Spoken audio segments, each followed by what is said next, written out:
I started making the rosaries about 4 years ago.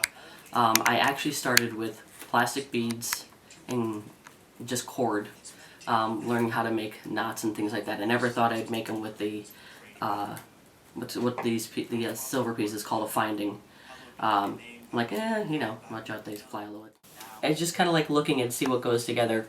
And I said sometimes I ask my daughters, who are the artists in my family, do these look like they go together kind of deal? So it really is that it's just trying to capture the beauty of each bead, and then putting everything together so it is cohesive and will draw more people than it will repel. So one of the things I like to do, I like to do custom pieces. Custom pieces when I'm, doing a custom rosary, I'm praying specifically for that person, that who's going to receive it.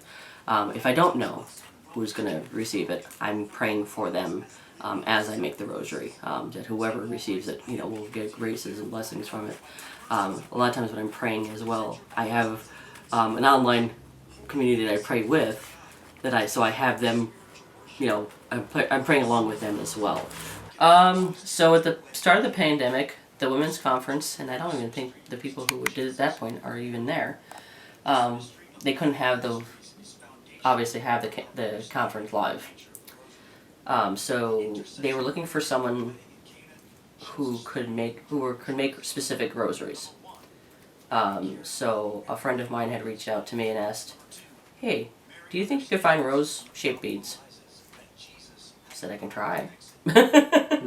And so I had to come up with a name at that point, because at that point I had no intentions ever of selling rosaries. It really was just a fun little thing for myself to do, and gift them out as I thought the prompting to do. And she's like, "Oh, but the thing is, you're going to need a name." And that's where I was like, "Oh, okay."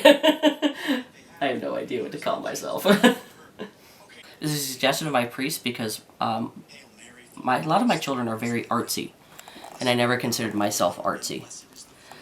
He's like, "Well, this will be something great you could do with your kids." And so many times I do ask my kids their opinion regarding color combinations as well, and they have continued to help me.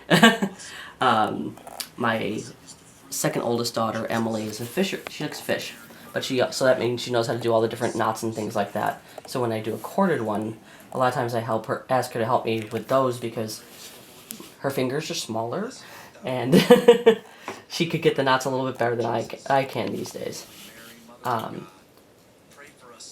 But then it developed from there. I started seeing other rosaries, gorgeous pieces of work, where people were, businesses online, where they were asking for like $175 for a rosary, and I'm like, who would pray with that?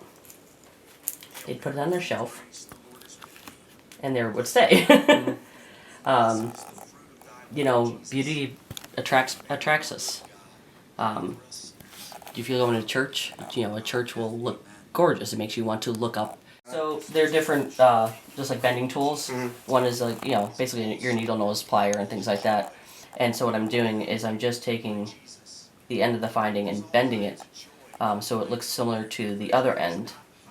So they will hook together, and then close it up.